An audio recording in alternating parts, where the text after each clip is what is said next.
Хөгжлийн бэрхшээлтэй иргэний ажлын байрыг дэмжих хөтөлбөрийн санхүүгийн дэмжлэг олгох сонгон шалгаруулалт эхэллээ.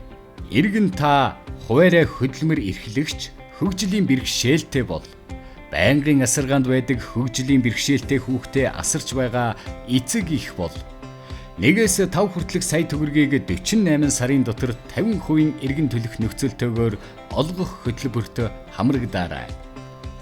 Хөтөлбөрт хамрагдах хүсэлтэй иргэд дараах бичиг баримтыг бүрдүүлнэ. Эмнэлэг хөдөлмөрийн магадлах комиссийн шийдвэр тухайн хүүхдийн эцэг эх болон хөгжлийн бэрхшээлтэй иргэний биеийн байдлын төслөө хэрэгжүүлэх боломжтой байх. Иргэн төлөлтөө санхүүгийн дэмжлэг хүссэн тухай өргөдөл. Иргэний өөрийн болон хамтран ажиллах бусад иргэдийн иргэний үнэмлэхний хуулбар, төслийг хэрэгжүүлэх бизнес төсөл, багийн засаг даргын тодорхойлолт, байнгын асаргааг тодорхойлох баримт бичиг, батлан даагчин иргэний үнэмлэхний хуулбар, багийн засаг даргын тодорхойлолт, оршин суугаа хаяг, хуваарай хөдөлмөр эрхлэлт нь үнэн болох тодорхойлолт. Төсөл дараах чиглэлийн үйл ажиллагаанд санхүүгийн дэмжлэг олгоно.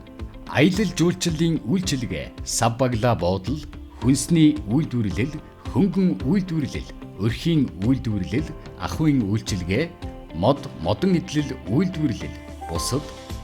Та төслөө битүүнчлэн 2020 оны 4-р сарын 15-ны өдрийн 17 цагаас өмнө хөдөлмөр халамж үйлчилгээний газарт ирүүлэх шаардлагатай.